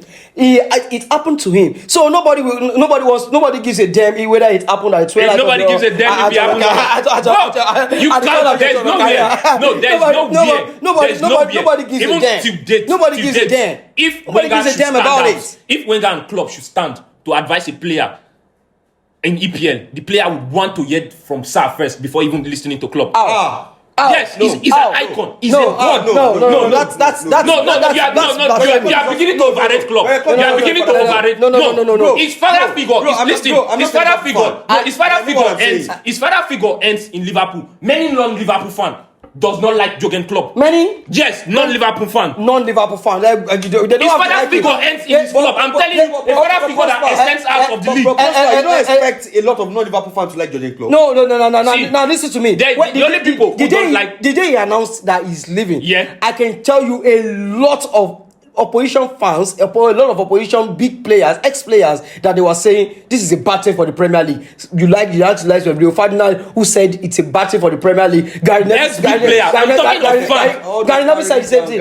They had Sky Sport had a 3-hour edition in honor of Jurgen Klopp. They had a 3-hour edition. Sky Sport, they had a 3-hour edition in honor of Jurgen Klopp. Now I'm telling you that this guy is not just a manager. You are overrating Jurgen Klopp. Jurgen Klopp at this moment is becoming overrated. For someone who won just one league title in how many years? No, it doesn't. No, you can't put him. No, it doesn't mean anything. As a father figure. No, this is the Premier League. It's a Premier League. Nobody gives a fuck. This is the Premier League. No. You can't expect a manager to win every season. You can't expect. You can't win every league every season. This is the Premier League. If you are even in La Liga, on a father figure, even in La Liga, you can't expect a manager to win every season. If you are speaking on a father figure in football, you can't even put a Jurgen Klopp immediately after Sir Alex Ferguson in a league where a whole lot of great managers. Remember Don Carlos, who is everybody's daddy, has coached in same league. You can't tell me. I am going to tell you that a player like Emmanuel Adebayo was there, had issues behind the scene with Arsene Wenger and left to Manchester City. Yes. You have never, you will like, yes. There has never been that was this popular celebration. Yes, there has never been a case of Jurgen Klopp having issue with any player leaving Liverpool FC. Jurgen Klopp is not just a manager. No, I understand that this is coming from a hatred. Not hatred. No. If you use hatred, you blow it out of proportion. No, you are blowing it out. If you use hatred, then you are blowing it out of proportion. You are calling it what it's not. You can't tell me in the echelon of godfathers in EPL after Sir Alex Ferguson, it's Jurgen Klopp. It is. I'll also go for Klopp. No, it is Jurgen Klopp. No, it is Jurgen Klopp. I'll also go for Klopp. It is Jurgen Klopp. No, thinking about what he has done for Liverpool. He has done. What has he done that is special? Was it because he brought Liverpool from the mud? What has he done that is special? It is special. He has actually left a legacy. The person that raised the bar. The person that raised the bar in EPL is Pep Guardiola. That everybody starts, okay, if you don't get 90 points, you can't. It was Pep Guardiola, it was never Jurgen Klopp. Guardiola raised the bar and Klopp follow suit. Klopp. So what has he done? What has he done? What is special? Okay. You won a COVID league. He has. I was actually giving Jurgen Klopp his props on my Twitter page. But you telling me he's above now listen to me. Other managers after Sir Alex Ferguson. Now listen to me. No, now he has won all cups, all trophies available as a Liverpool manager. In 5 seasons, he qualified for 3 Champions League finals in 5 seasons. And has lost the most. And has lost the most. I don't know if you get. Listen to me. I'm not discrediting Jurgen Klopp. You are discrediting Klopp right now. I'm not. You are overrating him. I'm not overrating him. You are overrating Jurgen Klopp. No, you are not allowing me to speak. You are not putting him in the place that he deserves to be. You are now you are putting him in 5th. You are putting him in 5th position. I want to ask you, rank the 5 greatest manager of all time in EPL. I will go for Sir Alex Ferguson. Uh-huh. I will go for Carlo Ancelotti. No, in the EPL, right? Yeah, in the EPL. In the EPL, Sir Alex Ferguson. Uh-huh. I will also go for let me say Arsene Wenger. Uh-huh. I will go for Arsene Wenger. Uh-huh. I will go for Klopp. Yeah. Before Pep.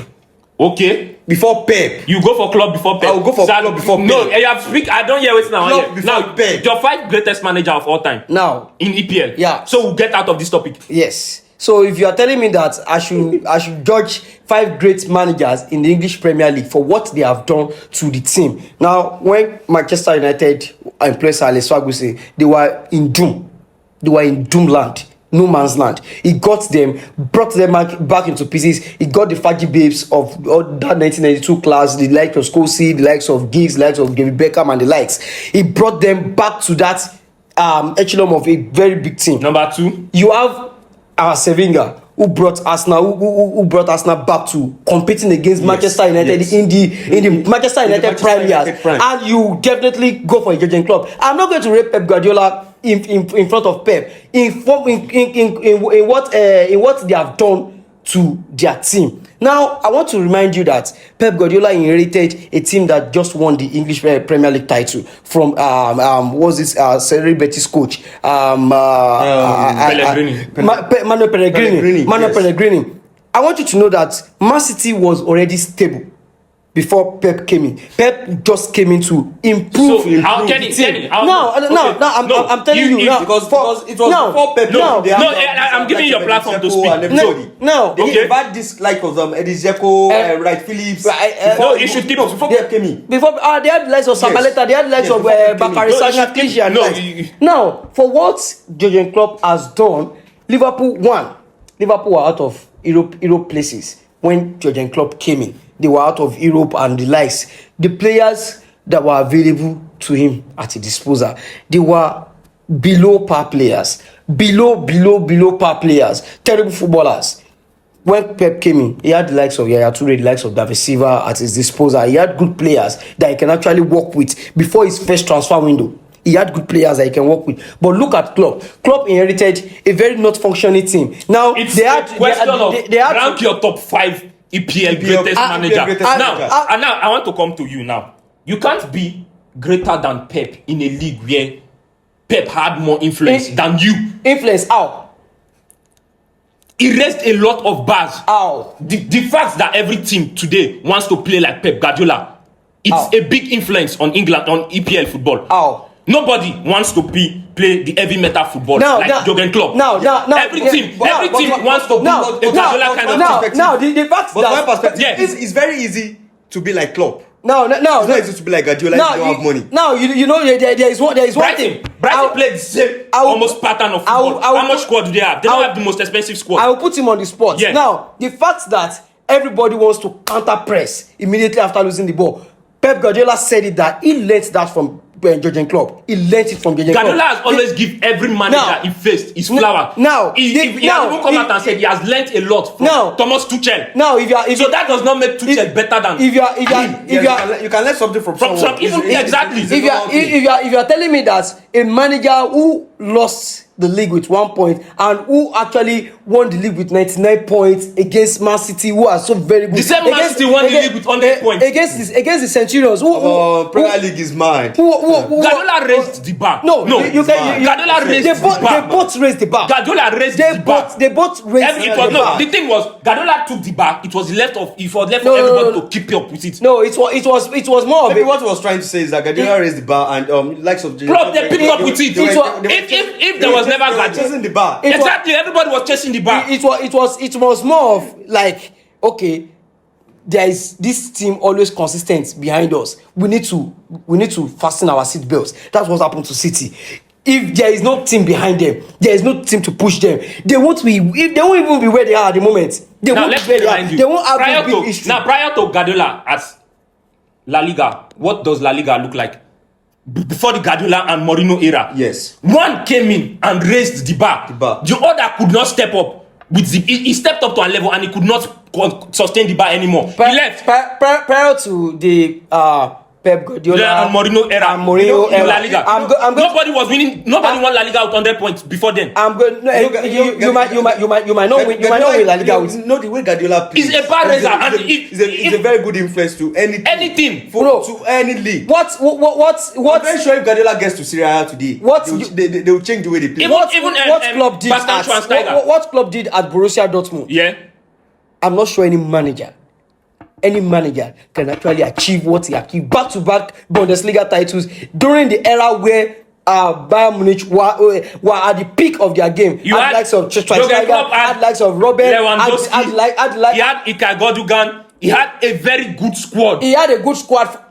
Lewandowski was bought from Legia Warsaw in the Polish league. He got it from Legia Warsaw. Legia Warsaw, God bless you. He bought it from Legia Warsaw. He got Gundogan. All these players. All the like of Marco Reus. He made us. Mario Götze. He made us know all these players, and immediately he brought them to the limelight. Teams started coming for them. Teams started coming for them. There was no big name. The likes of Sadio Mane, likes of Wijnaldum, all the way from Newcastle outcasts. Baba, you can't tell me nobody knew Sadio Mane and Van Dijk were that good.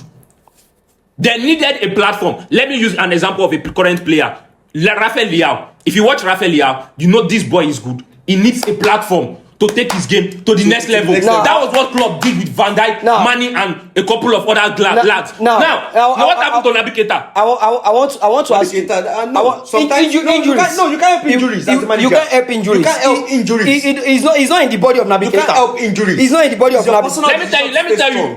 So far, even the recruitment at Liverpool, Klopp had made a lot of flaws. Remember, he wanted Brandt over who brought him Mo Salah. A lot of flaws. How? In its choice.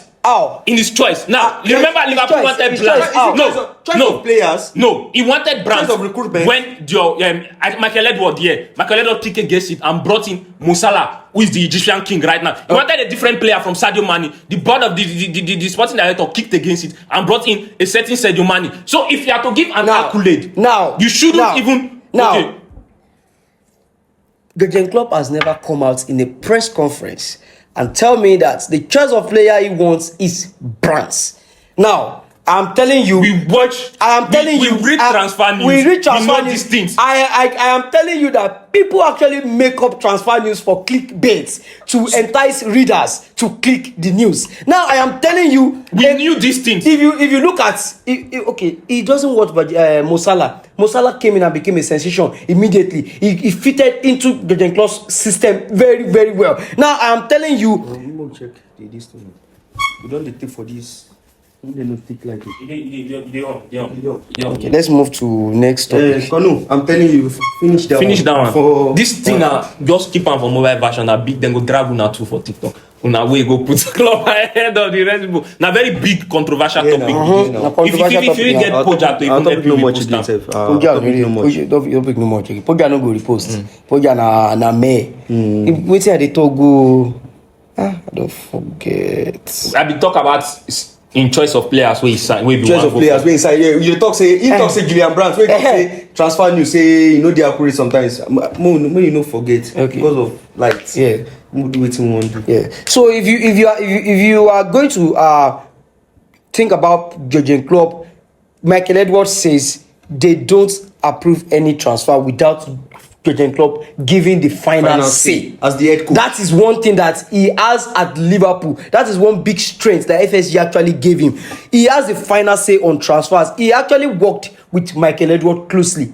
They worked with Michael Edwards and this Danny Ward, who is the head of recruitment back then. Michael Edwards was the sporting director. They worked closely together.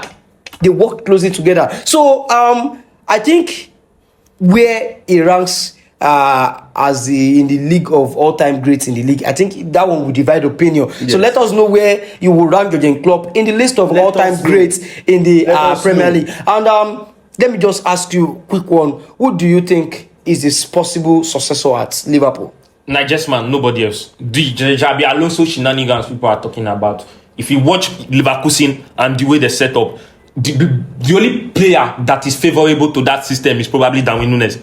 But the rest, the likes of the back three and all of that, I feel like a whole lot of players would struggle in Liverpool. So I feel for the style of football and everything, you get a Nagelsmann. He has been there before. He coached Bayern Munich, Leipzig, and Osimhen.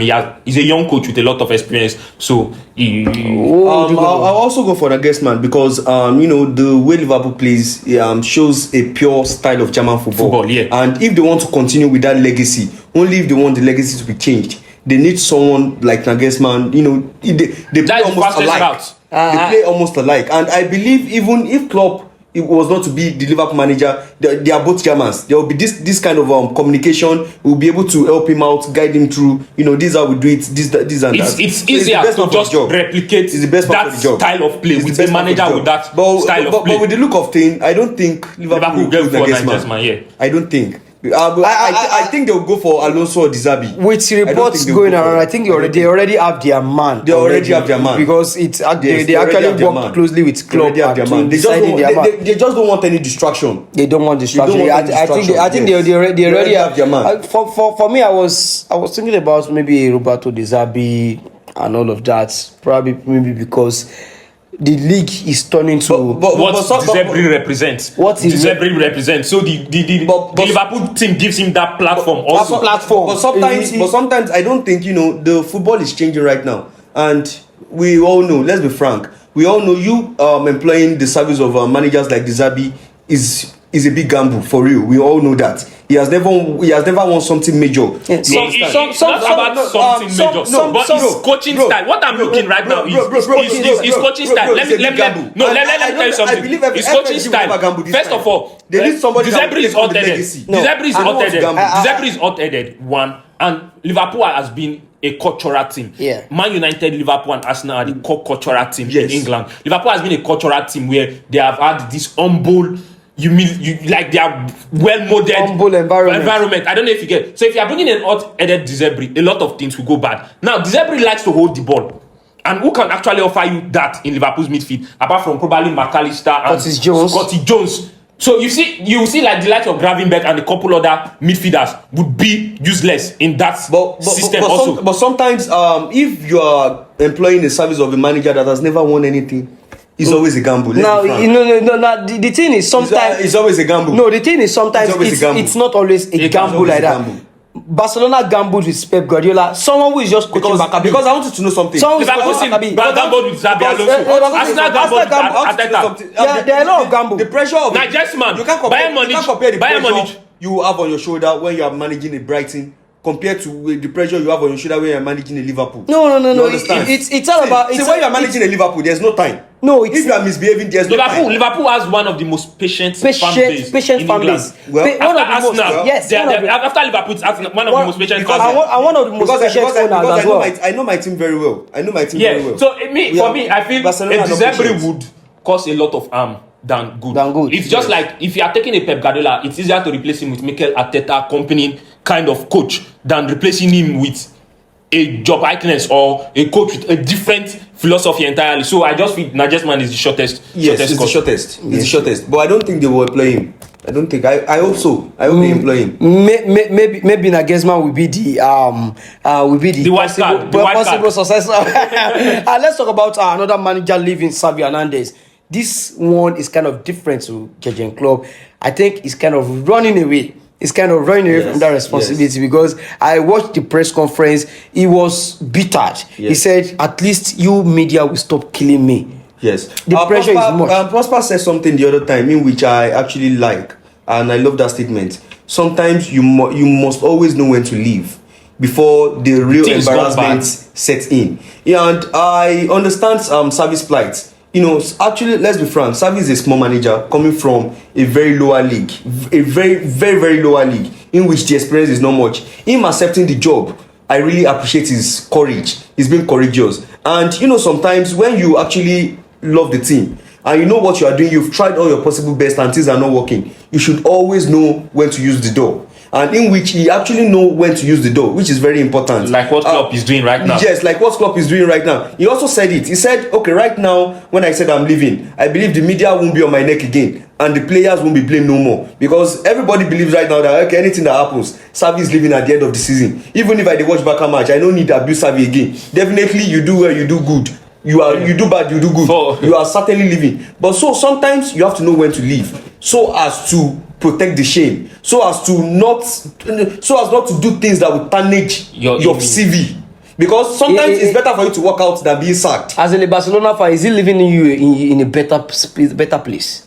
He's not leaving us in a better place, but I'm happy he's leaving, because he's a manager I love, and I want him to excel in Barcelona, because as a player I love him. Though it's different, you being a better player doesn't mean you'll be a good manager, but I want him to. I always want a manager. I always want a lower manager, a manager that doesn't have much experience to excel, to prove himself. But sometimes when you are trying things and you see these things are not working out, it's better for you to go back to the drawing board and maybe start from a very lower team and come back to that bigger team. Things might work out. For me, yes, Xavi case is for him to pick such a job when no one was willing to. He has balls. He has balls. I give him kudos for that. Yes. Winning the league last season, although we can say whatever we want to say, it was a good. You remember the situation Barcelona was when he came in and he finished them top 4. Yes. He has balls. But for me, I feel the case of Xavi is there's a lot going on backroom more than we know. Yeah. There's a whole lot. You see, Laporta might come out with his. I won't make a statement, but you understand, and make a whole lot every time he's on the media saying a whole lot of things. Yeah, and he's always making himself look like the good man. Yes. I feel, because even at the time reports came out that there were division within the Barca board. Some want Xavi out, some want him to stay. And I will come in from this thing you just said right now, which is there is a problem between what the manager wants and what the sporting director wants and what the president of the club wants. Their opinions are divided, because I was telling a Barcelona fan, I think that was last season, the Barcelona fan was telling me that they are on a project.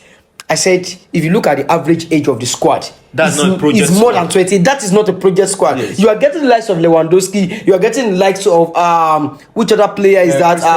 Likes of Christensen, likes of Gundogan, Ole Romeo, Hector Bellerin. You can't tell me that's a project. You cannot tell me that's a project. If you look at Arsenal team, the oldest player at Arsenal last season, I think it was Shinchenko or Xhaka. Xhaka was the oldest player. Right now in the team, I think the oldest should be Jorginho. So that's a project. If you look at a team like Liverpool now, look at the oldest. I think the people who are just 30s in the team are like Virgil van Dijk and Thiago Alcantara. So that's a project. When you have all these young lads in the team that are blending with the team, that you can call that a project. But I told the fella, what Barcelona are doing is waking up a sleeping giant. We want to get their back immediately. That was what is the name of your former sporting director? Alemany. This was the issue also with Alemany and Laporta.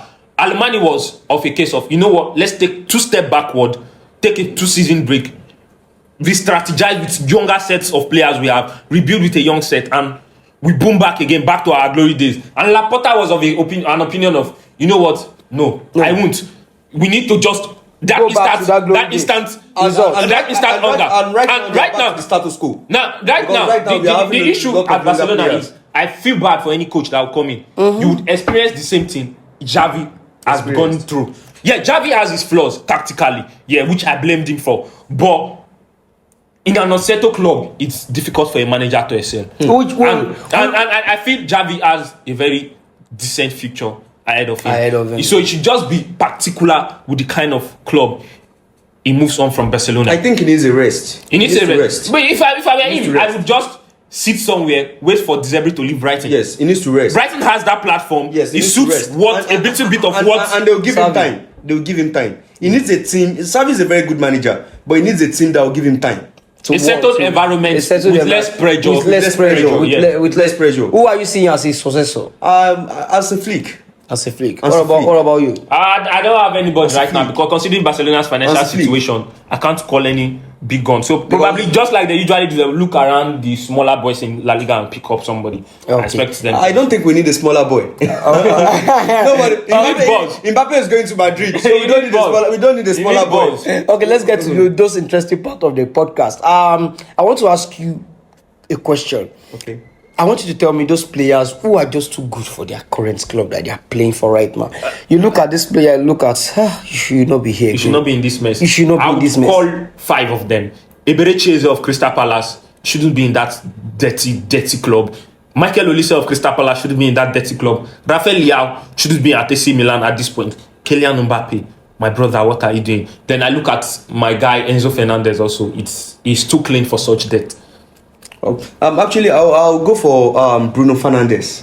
Bruno Fernandes, years in, years back, he has already proved himself as someone that deserves to be winning, to be very, very successful. Yeah, in this case, I also feel Liverpool failed to build a team around Bruno Fernandes. And I'll also go to my team. I'll also go for Frenkie de Jong, and I'll also go for Ike Gundogan. So both players, they don't deserve, especially Frenkie de Jong. Frenkie de Jong is really deteriorating day by day. No one is talking about him. And I'm really scared. When he's leaving Barcelona, I'm really scared of his future. When next is going to be going? Is it going to be? Are people still going to need him? Will he still be in the market? Because now, coming to this De Jong case, coming to this De Jong case, I think we should open one little chapter for a few minutes. That Ajax squad, none of them has actually climaxed their potential. Hakim Ziyech, nothing to write home about. Donny van de Beek, nothing to write home about. Delete, who was supposed to be the next big thing, nothing to write down. Andre Onana has been a laughing stock. He had a good season at Inter Milan. He's now a meme on the internet. Now, the case of Frenkie de Jong, the potential Frenkie de Jong came into the limelight with. It shouldn't even be in the same conversation as Pedri and Jubilian. I don't know if you get. It should be in a bigger echelon. In a bigger echelon. It's so disheartening. It's so heartbreaking seeing such a good player. If Barcelona feel generous, I don't feel bad to feel rich. We are rich enough to help the poor. We are rich enough to help the poor. We are rich enough to help the poor. That's a good picture. We don't talk poor fast now. I think for me, I think I will go for a player nobody's really talking about very well. I think Ivan Toney. Yeah. I look at Ivan and I am always sorry for the guy. Like, brother, you need to leave this place. I want you to be. I want to see you up there. I always see that guy in Arsenal. I always see him in Arsenal. You know, I'm scared. I'm scared of having Ivan Toney as Arsenal. Do you know why? I have the trauma of Alexander Lacazette. But when I look at Ivan Toney, I have that. Ivan Toney is a more hardworking player compared to Lacazette. He looks determined. No, he looks determined. And what Ivan Toney will offer, it will be different to Lacazette. It will be different. What Ivan Toney can actually offer, the older play. I want to ask a lot of people who see how many goals did Ivan Toney bag last season? About 20 goals. Now let's not forget about 20 from that 20 goals. About 6 of it were from penalties. I don't know if you get. And Arsenal right now, everybody's saying they need a bagman. If Arsenal should get in a striker, they should be getting a proven 30 goals a season, 40 goals a season striker. I don't know if you get. So I don't see. It should go to Chelsea. That is where. It will replicate the Drogba thing. That's dirty. That's going to be the end. Chelsea has always had that issue of black, dirty striker, Tammy Abraham, DJ Drogba, and now they are having it with the new Nicolas Jackson. I think Victor Osimhen is going to go there. Yeah, let's see. Okay, let's go into this. It's been a social media debate, but I think I have to bring it on the podcast. I love the debate so very well. Cristiano Ronaldo started it. He said in an interview that he sees the Saudi league better than the French league. The MLS. And he also said it's better than the French league as well. Okay. He said it's better than the MLS, it's better than the French league, which I find a little bit insulting considering the kind of player Cristiano. He shouldn't be saying such things. Okay. Now, there was a game, there was a club friendly between Al-Nassr and Inter Miami that ended up in tears for Inter Miami. With that performance, has it justified what Cristiano Ronaldo said? That the Saudi league is better than the MLS league? We shouldn't have hear something like that from the caliber of Cristiano Ronaldo. But if we are to be frank, the Saudi league is better than the MLS. For real. if we are to be frank. Talking about the qualities of the league, talking about everything, the Saudi league is better than the MLS. But Cristiano Ronaldo saying the Saudi league is better than the French league is all chip chap. That's chip chap. I know why he's saying it, but I won't say it. Now, okay. For me, yeah, I agree with Ronaldo, but first of all, I've learned something from a close friend. He said something, accept players the way they are. That's the personality of Cristiano Ronaldo. So you should be used to it. It's like Ibra coming to say he's the greatest of all time. Yes. Nobody would be surprised. Yeah. Now, for a league like MLS that has no relegation, so what are we competing for? Just to win the medal, and then you then no need to fight for relegation. It's just like Luton coming to the EPL and know I will stay there. So what's the essence of competing? I don't know if you get the structure. And if you look at the quality of players, like come on. Okay, let's pick out Messi, Busquets, Suarez, and and who Jordi Alba. Yes. And after there, where do you go from there? Before you can name you can also make a debate that the investment in Saudi is for just a few clubs. But the fact that there is a relegation battle makes it alone more interesting than MLS itself. What are the hope of the lower team? I don't know if you get. Imagine the team Messi went to the Inter Miami. They were struggling for relegation and there was nothing to fight about. They were lackadaisical about it. Yeah. I don't know if you get, because they know we are not going down. But if Messi went to that team knowing, bro, we are going down, with that we need to step up. So I don't know if you get. Someone actually cracked the joke. He said, the likes of players they have in MLS are players that works in Walmart. Exactly. They come back to play on the field at night. No, the MLS itself is right, but the Saudi Pro League is better. But you can never compare the Saudi Pro League to the French league. Yeah, for the French league, I feel it's an insult to. It's an insult to the French league. It shouldn't be saying that, but we take it. We know why. We no go talk. We take it as his personality. I want to ask you a difficult question. It's so difficult because the question has the phrase "difficult" in it, and it's a little bit difficult as well. Bring it on. Which position is the most difficult to play in football? I'll start with you. I'll go for the defensive midfield. The number 6. Yes, defensive midfield. It takes a lot of endurance, a lot of sight and concentration. The game evolves around you. Yes. I think I think everybody is now moving to, we want a very wonderful pivot. Yes. Even as a Barcelona fan, we are looking for one ourselves. Is one of the most. I think one of the most underrated conversation that we are running away from this season is that Sergio Busquets out of the Barcelona team rendered them very useless. That would be a discussion for another podcast. That was why Barcelona we'll have a session for that. That was why since when Xavi actually had an injury, it has never been the same.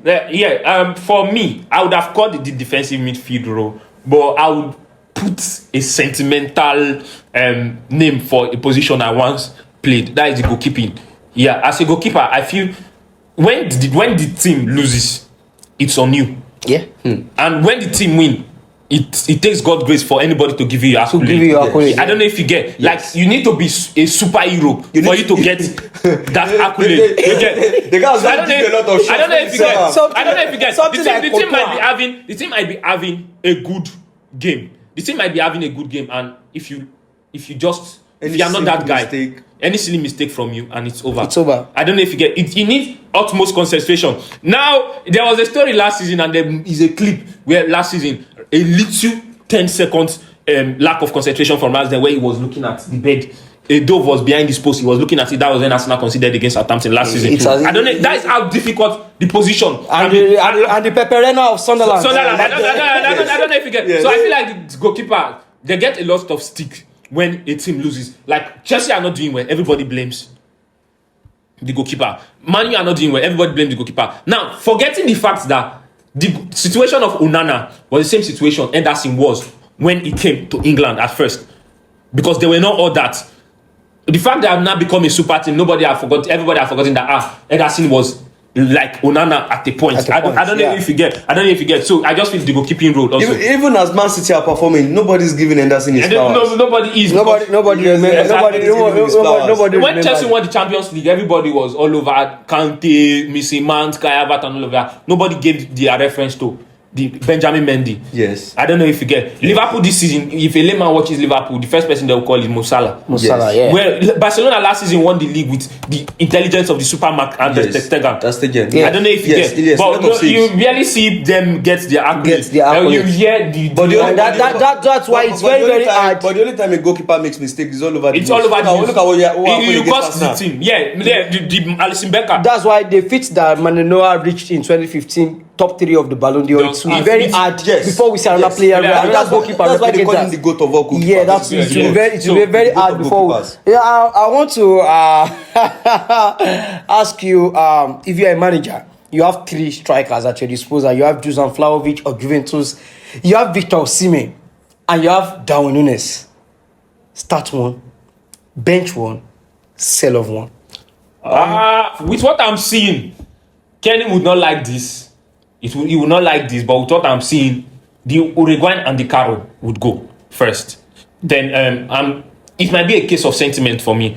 For me, I'm a big fan of Dusan Vlahovic, and I feel he needs to get out of that debt. He was one of the players I was supposed to mention for the player who is too good for their club. I'll start a Dusan Vlahovic. That is a complete nuisance as a striker. And I'll go for our brother, Victor Osimhen. Then you know who should go. The Uruguayan and the Caro. Okay. Before I come to my own, I want to hear your list. If I was to be a manager, I think for a pure striker vibe, nothing but pure striker, I'll go for Victor Osimhen because I love the way he press. He plays. He's an animal. He plays like he owns the team. Yeah, he plays like an animal. So I'll go for Vlahovic because when it comes to set piece, I've seen Vlahovic. So you are starting Victor Osimhen. I'll start Victor Osimhen. I'll bench Vlahovic, and the Caro needs to go. The unlucky man will leave my team.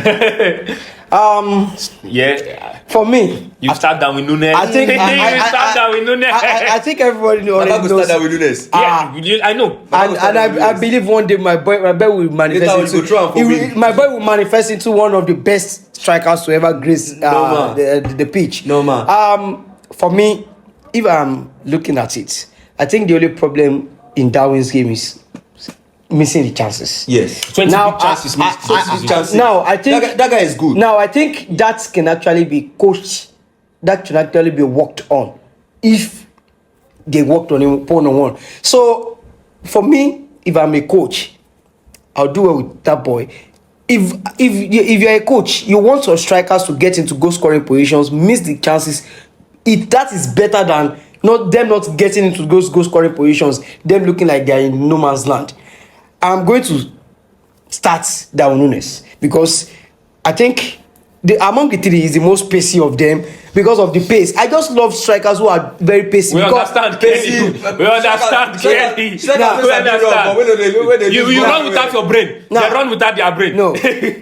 I think for me, I will start Darwin Nunuez. That's where I'll start. I'll put Victor on the bench because once Darwin is injured, or once Darwin is off the pitch with those defenders, they will already have tired legs by then. Putting a Victor Osimhen on in the 70-something minutes, that's another complete nuisance again. So, I'm sorry, Dusan Vlahovic. I'm going to sell him because of his body frame size. I'm not a big fan. Let me say maybe you don't watch. I watch a lot of his. No, I want to get his point from the body frame size. I watch it, okay. But just to me, there's an adage. It looks too robotic. One man's food is another man's poison. Yes. That is why it's called football. We all have our divided opinions. We cannot like all the same player. If we all sit, this statement is just to defend Darwin Nunuez on that line. I understand the logic. I understand the logic. He's trying to paint the Darwin Nunuez. Darwin Nunuez body baba line. The thing is, I've always been a big fan of Darwin Nunuez, and I will continue being a big fan. I know people will come for my head. If you need my head, just ask any of them. They know my house. But for me, I'll just stick with Nunez, bench Victor Osimhen, and guys, let's see who you support with the list. Yeah, and I believe everybody loves my list. I want us to play a quick game here. I want us to select the best 11 outside the English top 6 teams. Now it has a rule. You cannot pick more than 2 players Can we go for La Liga? in a La single Liga team. players? No, English EPL top six. EPL top 6 team. The EPL top 6 teams, for who don't know, the traditional top 6 teams in England, they are Manchester United, Arsenal, Liverpool, Chelsea, Manchester City, and Tottenham Hotspur. Those are the 6 traditional. I think very soon we'll have to remove Chelsea from that category. I'll put maybe Aston Villa. but for now, let's just put them in there so that we just do it for the sake of their status. So it goes. I pick a position, you pick a position, just the way we usually do. Yes, but you can't pick more than 2 players from a club. 2 players from That's an hot one. Yes. So let me start with you. You have other Premier League teams. From the goalkeeping spot, which Premier League goalkeeper doesn't play in the EPL top 6 that you would go for? Let me say, I just love I don't really watch much of Premier League, but I'll go for this Newcastle goalkeeper. What's his Nick name? Pope. Nick Pope. Nick Pope has a very good record over the past years. Nick Pope. And I love him so much. For me, I think I'll go for the World Cup winner, Emi Martinez of Aston Villa. Yeah, I would go for a Bernard Leno of Fulham. Bernard Leno of Fulham. Okay, so if we are going to the right back spot, someone who is not a big 6 player, right back, Trippier. Trippier.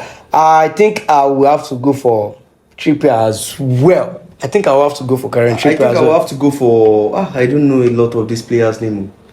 Because you have a lot of players. You have Pedro Porro. You have Pedro Porro I'll he's in top 6. he's in top 6. Pedro Porro is in top 6. Is in top 6. Let's see what I can go for.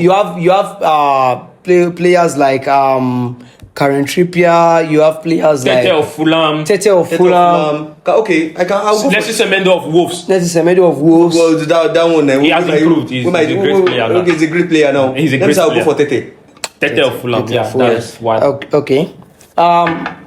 Right-sided CB. Right-sided CB. Tosin of Fulham. Adarabioyo. Tosin Adarabioyo. Yeah. Well, for me, I think my right-sided CB, I want experience there. I'll go for James Tarkowski of Everton. Your right-sided CB. My right-sided CB. I'll go for. Let me say. Players plenty for Premier League. No lie, they plenty. I swear. Let me just go for. Let me go for Tosin also. Tosin Adarabioyo. Yes. Okay. For Tosin, because the last time I watched Fulham match, that guy was rocky. Spot on. Okay. He was rocky. So you've used your 2 Fulham spots. I've used my 2 Fulham spots. Okay, That guy was so rocky. you can pick any players from Fulham again. You two can pick it. So left-sided CB. Louis Dunk Louis Dunk of Brighton. Of Brighton. Yeah, well, that's a very good shout. I think let me go for Pau Torres of Aston. That is a big one. Your Aston Villa slot is over. Yeah, so Aston Villa slot is over. It's over. So who are you taking? LCB. LCB. Let me go for. Una just the cheaters. Una way they watch Premier League. Una just the cheaters. Let's see. LFCB. Let me go for. There's this guy. There's this guy that was signed from this lower league to Wolves. Okay, Kilman. Yes, I'll go for Mas Kilman. Okay, Kilman. I'll go for Mas Kilman because I've followed Mas Kilman for a long time, so I love him. I love him. Shout. Left back. Anybody other than Estupinian, it's for me. My Brighton spot is over also. Estupinian. I'll go for this Wolverhampton guy at Norway. Wow, that Algerian, that guy is a magnificent player. Left back. Let me go for more. Who go for? Not too plenty for that place now. Not too plenty. Let me go for this left back. The guy plays for Brentford. Pinnock. Yeah, he plays for Pinnock or Iki. There's an Iki. Pinnock. Plays for Brentford. Pinnock is a centre back. No. I've forgotten his name. Oh. Who is that? I've forgotten his name. He looks this short black guy. From where? Brentford. He plays for Brentford. They are left back. For Brentford. Yes, Brentford left wing back. Left wing back. That guy is short like this. Really, is that's not Iki. It's not Iki. Iki is a squad player. That's not Iki. I think we need to be left back. I'm not so certain about their left back. I know he's talking about, but I've forgotten his name actually. So yeah, we're almost there. I think their left back. Rico Henry. So you're going for Rico Let me Henry go for Rico Henry as your left back. Okay. Let's transition into the middle. Your DM, your defensive midfielder. Douglas Luiz. That's a very decent shout. I think I'll still go back to Newcastle's camp. I'll go for Bruno Guimaraes. You won't rate that. I have to rate your camp. That camp. I'm going back to my defensive Guimaraes. my defensive midfield. Let me go for Guimaraes also. Bruno Guimaraes. Because I love that guy. Your Newcastle spot is over. You get one time we won by the guy. So let's move forward. Number 8. But this season, based on this season, I'll pick my Gin of Aston Villa. Maggie. The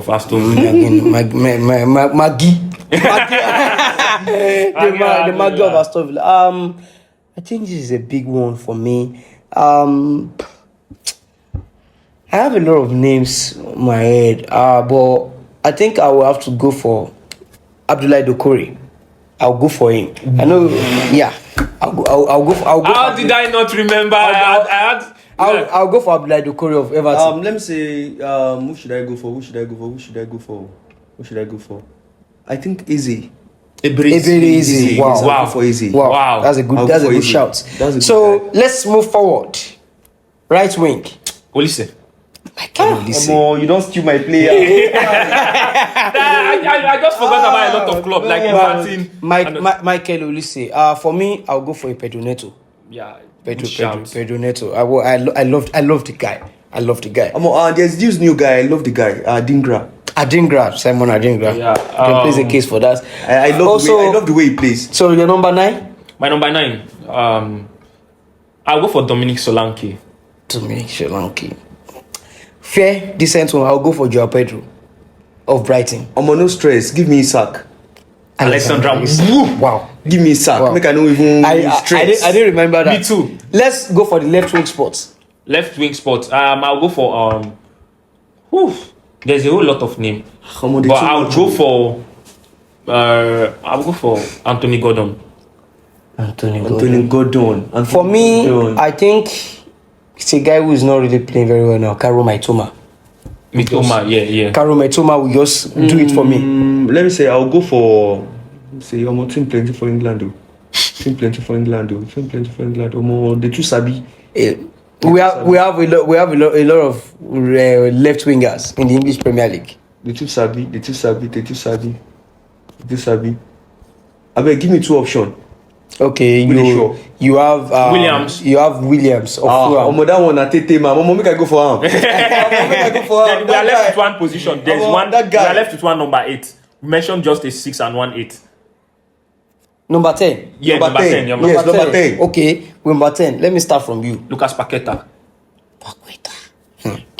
Okay, for me, for my number 10, I'll go for Ghanaians. If you are watching this, I'm going for your boy. Mohamed Kudus will be my number 10 in the team. There's this Otke guy, Polina. Polina, no, he's a 6. He's a 6. That guy is a 6. Yes. Yeah. That guy is a 6. I also love Kudus. Let me go for Kudus. Mohamed Kudus. Okay. Kudus on point. So, all the teams are displayed on your screen right now. So, if these teams, if they should face the English top 6 teams, which of our teams will survive the test of all the English top 6 teams? So let's know your thoughts in the comment section, guys. Say my drink no go suffer like this. So I want you to tell me rank the top 6 EPL managers based on how good they are. I want you to give me the ranking. So how good they are this season? How good they are, just all time. How good they are. Okay. For the sake of those watching, the top 6 teams in England are Manchester United, Arsenal, Liverpool, Chelsea, Man City, and Spurs. Tottenham Hotspur.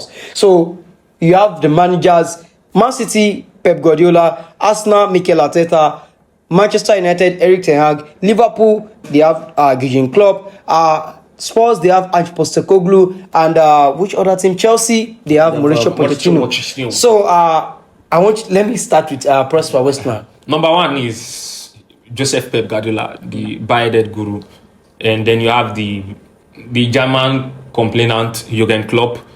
Number three, I think this is where I would get a lot of fight.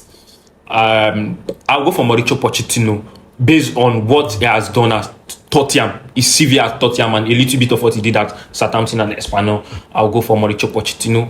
I'll go for Mikel Arteta fourth. Yeah, Mikel Arteta fourth, and I'll go for Erik ten Hag fifth. And you obviously know your place, brother. This is not about mates, or something. Okay, Patrick. For real, I'll go for what they have done. I'll go for Jurgen Klopp. Number one. That will be Jurgen Klopp. Okay. Nobody else for that number 2 spot. Pep Guardiola. So after Pep Guardiola, I'll go for Pochettino. He has done a lot. For real, when we talk about Spurs, he has done a lot for Spurs. Chelsea, normal. We know Chelsea no good. So we will not judge the man with based on Chelsea days. So after that, I'll go for Arteta. Because for a very short period of time, he has done things. He has transformed Arsenal back into those challenges. I think I've mentioned 4 managers. Yeah, you mentioned Ten Hag and Postecoglou. Ten Hag and Postecoglou, they are almost the same. That's a big one. But make I no lie you. Postecoglou before Erik ten Hag, sha. Postecoglou, now Ten Hag be the last one. Wow. Postecoglou. That's wild. Because if you consider what Ten Hag did at Ajax, why I never rated, why I never placed. Now why we say for Premier League? No, you said the entire career. Why I never put Ten Hag? No, for Premier League. Above Arteta was, I felt he had the platform at Ajax. You get it was a stable platform, the academy recruit and all of that. But coming into a bigger space, so yeah, that's just it. So we want to hear yours. Okay, so Jurgen Klopp number 1. Well, sorry to disappoint you. I wouldn't go for Jurgen Klopp.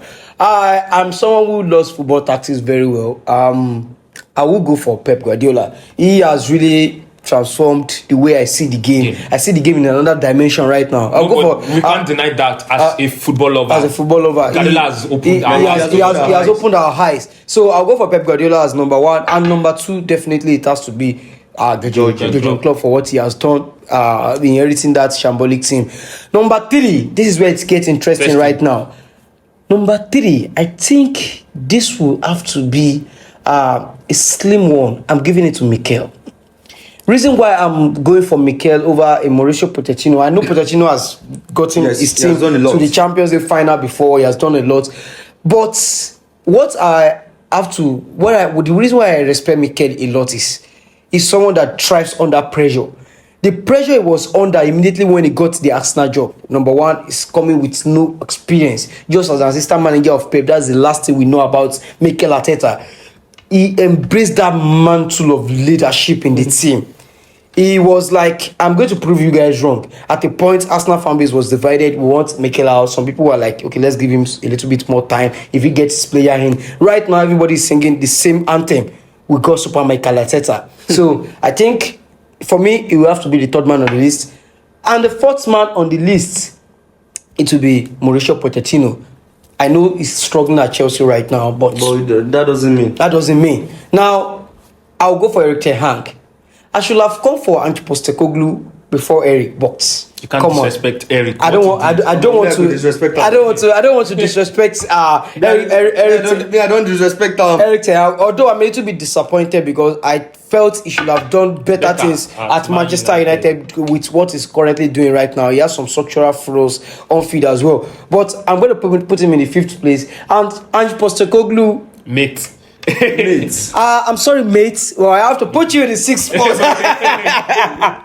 So, this has been a very wonderful episode of the podcast, and with me and my guys here, we have discussed quite a lot of things on this episode. It has been very, very interesting. Prosper Westman has hit the bull on the highs. He doesn't want to agree that Asevinga and one other Baba no agree. Based on sentiment. Based on sentiment. So and I have The fans will decide. I have a trip here as well. So everybody has enjoyed our time here on the show, and we know that. I'm very sure, I'm convinced that you have also enjoyed this wonderful episode of the podcast. So till we see you guys next week, I want you to stay very cool and enjoy the rest of your week.